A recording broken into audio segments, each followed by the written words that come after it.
Powerful geomagnetic storm ने अर्थ को hit किया था। लोगों को ये कैरिंगटन इवेंट दुनिया का अंत इसलिए लगने लगा क्योंकि पूरी दुनिया भर में आसमान का कलर ही चेंज हो गया था। ऑलमोस्ट हर जगह आसमान लाल पड़ गया था। आधी रात को लोगों को ऐसा फील होने लगा था जैसे सुबह हो गई हो। सुबह की लालिमा हर जगह फैल गई थी। होपफुली आपने नॉर्दर्न लाइट्स के बारे में सुना या देखा होगा, जो आप नॉर्वे से या दुनिया की कई और जगह से देख सकते हो। जिन लोगों को बिल्कुल आइडिया नहीं है उनको ये भी बता दूं कि ये इंडिया है और ये नॉर्वे है। तो कैरिंगटन इवेंट के दौरान ये नॉर्दर्न लाइट्स सिर्फ पोल्स पर सीमित ना रहकर और जगह से भी देखी जा सकती है। लोग एक तरीके से पगला गए थे और समझ ही नहीं आ रहा था कि ये सब क्या हो रहा है। दुनिया भर में टेलीग्राफ ऑपरेटर्स जैसे ही बटन को टच करते वैसे ही बिजली के झटके लग रहे थे। पूरी दुनिया से रिपोर्ट्स आई थी कि टेलीग्राफ स्टेशंस में ऑटोमेटिकली आग लग गई है। बिना बैटरी के टेलीग्राफ ऑपरेट कर रहे थे। एक जगह से दूसरी जगह ऑटोमेटिकली मैसेजेस जा रहे थे। ये कुछ ऐसा ही था कि आज के जमाने में आप लैपटॉप चार्ज करने के लिए पावर सॉकेट में चार्जर लगा दो, लेकिन बटन चालू मत करो और उसके बाद भी पावर ट्रांसफर होती रहे और कुछ केसेस में पावर इतनी ज्यादा हो कि सब कुछ फूक जाए। एस्ट्रोफिजिसिस्ट साफ साफ ये बात बोलते हैं कि कैरिंगटन इवेंट दोबारा भी हो सकता है, लेकिन उस टाइम तो सिर्फ टेलीग्राफ थे।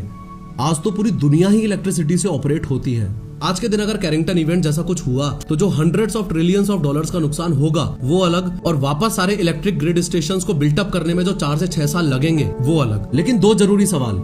सबसे पहला तो ये कि कैरिंगटन इवेंट हुआ ही क्यों, और दूसरा सवाल जियोमैग्नेटिक स्टॉर्म जिसने 1859 में अर्थ को हिट किया था वो एग्जैक्टली क्या है और आदित्य L1 इन सारी चीजों से कनेक्टेड कैसे है। ध्यान से समझो। अपने घर की बालकनी में खड़े होकर देखने पर ये जो शांत सा, क्यूट सा, गोल मटोल सोर्स ऑफ लाइट यानी सन आप देख रहे हो, इसे ही अगर पास में जाकर देखा जाए तो ये आग का धधकता हुआ गोला है। सन को धरती से देखने पर ऐसा लग रहा है जैसे बेचारा कितना शांत स्वभाव का है। लेकिन अब स्पेस में आ जाते हैं और आदित्य L1 की इंपोर्टेंस को एकदम फंडामेंटली स्टेप बाय स्टेप समझते हैं। देखो, ये जो सन की सबसे आउटर लेयर है इसको बोला जाता है कोरोना। इसके नीचे वाली लेयर है क्रोमोस्फियर, उसके नीचे वाली लेयर है फोटोस्फियर, और सबसे सेंटर में ये जो सन का पार्ट है इसे बोला जाता है कोर। ये इतना ज्यादा गर्म है, इतना ज्यादा गर्म है कि कोर में इसका टेम्परेचर है 1,50,00,000 डिग्री सेल्सियस। बेसिक रेफरेंस के लिए आपको याद दिला दूं कि सिर्फ 50 डिग्री सेल्सियस की धूप में खड़ा होना हमारे लिए मुश्किल हो जाता है और सिर्फ 100 डिग्री सेल्सियस पर पानी उबलकर भाप बन जाता है। अब इमेजिन करो 1,50,00,000 डिग्री सेल्सियस। सिमिलरली इसके कोर में हो रहे केमिकल रिएक्शंस के चलते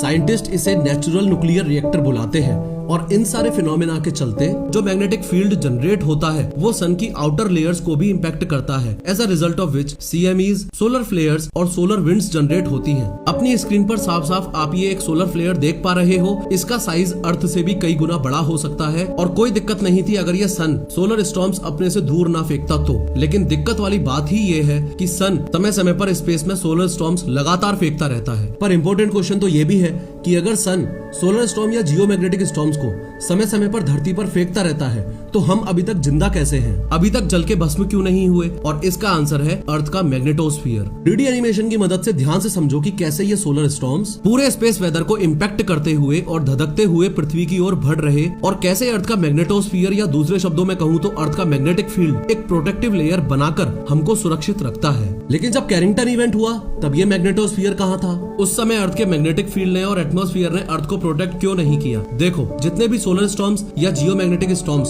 सूर्य स्पेस वेदर में फेंकता है सबकी इंटेंसिटी सेम नहीं होती। जो 1859 में आया वैसा आज तक नहीं आया। वो इंसेनली पावरफुल था। और दूसरा इंपॉर्टेंट फैक्टर है लोकेशन का। उस समय सोलर सिस्टम में सन अर्थ की लोकेशन कुछ ऐसी थी कि इम्पैक्ट हद से ज्यादा हुआ। अब ये मैग्नेटोस्फीयर या अर्थ का मैग्नेटिक फील्ड हमको सोलर स्टॉर्म से बचाने में तो बहुत पॉजिटिव रोल प्ले कर रहा है, लेकिन आदित्य L1 के केस में यही मैग्नेटोस्फीयर काफी नेगेटिव रोल प्ले कर रहा था।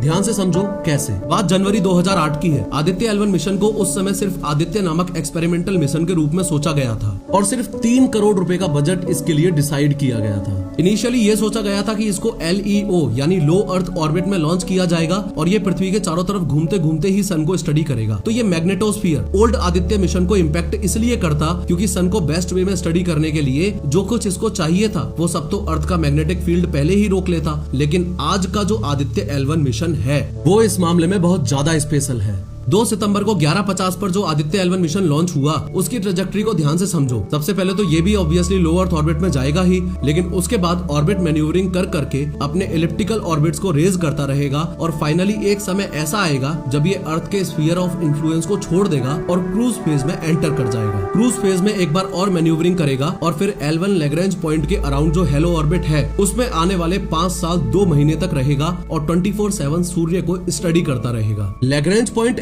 L1 को समझने में अगर अभी भी दिक्कत आ रही है तो इसको ऐसे समझो कि ये स्पेस में एक ऐसा पॉइंट है जिस पॉइंट पर इक्विलिब्रियम अचीव हो गया हो। चलो और इजी कर देता हूँ, ये अर्थ है और ये सन है। अर्थ का भी ग्रेविटेशनल फील्ड है और सन का भी ग्रेविटेशनल फील्ड है। सन के ग्रेविटेशनल फील्ड ने ही अर्थ को होल्ड किया हुआ है और ये सन के अराउंड ऑर्बिट करती रहती है। लेकिन टोटल ऐसे 5 पॉइंट्स हैं जहाँ इक्विलिब्रियम अचीव्ड है, यानी कि टोटल ऐसे 5 पॉइंट्स हैं जहाँ सन का ग्रेविटेशनल पुल और अर्थ का ग्रेविटेशनल पुल एक दूसरे को जीरो करते हैं। इन पॉइंट्स को ही लैग्रेंज पॉइंट बोला जाता है। इन लैग्रेंज पॉइंट्स पर ऑब्जर्वेटरी को भेजा जाए तो सबसे कम फ्यूल खर्च होगा। ये 5 पॉइंट्स आपकी स्क्रीन पर ये रहे, L1, L2, L3, L4 और L5। पर सवाल तो ये भी है कि आदित्य L1 मिशन के लिए इसरो ने सिर्फ L1 ही चूज क्यों किया, बाकी क्यों नहीं किए। देखो, L3 पर जाना तो संभव ही नहीं है, तो उसको तो लिस्ट से हटा ही दो। L2 पर ऑलरेडी जेम्स वेब टेलीस्कोप घूम रहा है और L2 पर आदित्य L1 जाता भी तो भी बीच में अर्थ आती और सन की उस लेवल पर स्टडी नहीं हो पाती। L4 और L5 पर ऑलरेडी नेचुरल डेब्री इतनी ज्यादा है कि वहां पर आदित्य L1 के अनफॉर्चुनेट क्रैश के चांसेस काफी बढ़ जाते हैं। लेकिन L1 एक ऐसा पॉइंट है जहां सन और आदित्य L1 के बीच में कुछ भी नहीं है। जिस इंसेन लेवल का काम का डेटा आदित्य L1 इसरो के पास भेजेगा वो अपने आप में एक बहुत बड़ी अचीवमेंट होगी। आदित्य L1 का एक इंपॉर्टेंट टारगेट इस चीज को भी स्टडी करना है कि जो सन की अलग अलग लेयर्स मैंने आपको दिखाई थी उसमें जो क्रोमोस्फियर है यानी बाहर वाली लेयर, उसका टेम्परेचर ज्यादा है इन कंपैरिजन टू फोटोस्फियर। जबकि सन के कोर से अगर डिस्टेंस देखा जाए तो क्रोमोस्फियर ज्यादा दूर है, यानी उसका टेम्परेचर कंपैरेटिवली कम होना चाहिए था। लेकिन उल्टा है, तो जो उबलता हुआ आग का गोला हमारे सोलर सिस्टम के बीचों बीच है उसको स्टडी करने के लिए और उसकी वजह से सोलर सिस्टम्स वगैरह आते रहते हैं, यानी स्पेस वेदर को स्टडी करने के लिए इसरो ने आदित्य L1 को सक्सेसफुली लॉन्च कर दिया है। आदित्य L1 में टोटल 7 पेलोड्स लगाए गए हैं और ये पेलोड्स ही स्पेस वेदर को स्टडी करेंगे। 7 में से total 4 payloads remote sensing payloads की कैटेगरी में आते हैं और बाकी 3 इन सितु पेलोड्स की कैटेगरी में आते हैं। इन सितु पेलोड्स का मीनिंग है कि ऐसे पेलोड्स जो L1 पॉइंट पर सोलर विंड्स और रेडिएशंस के टच में आएंगे। लेकिन रिमोट सेंसिंग पेलोड्स का मीनिंग है कि ऐसे पेलोड्स जो सन को एक डिस्टेंस से स्टडी करेंगे। ओवरऑल मीनिंग ये है कि अर्थ पर अगर लाइफ को बहुत अच्छे से समझना है तो सन को स्टडी करना रियली इंपॉर्टेंट है और हमेशा ही जियोपॉलिटिक्स से थोड़ा सा साइड हटके इसरो के हर मिशन के साइंटिफिक एस्पेक्ट को भी समझना बहुत ज्यादा जरूरी है। खैर, इस वीडियो पे क्लिक करके ध्यान से समझो कि चंद्रयान 2 के साथ एग्जैक्टली क्या गड़बड़ी हुई थी।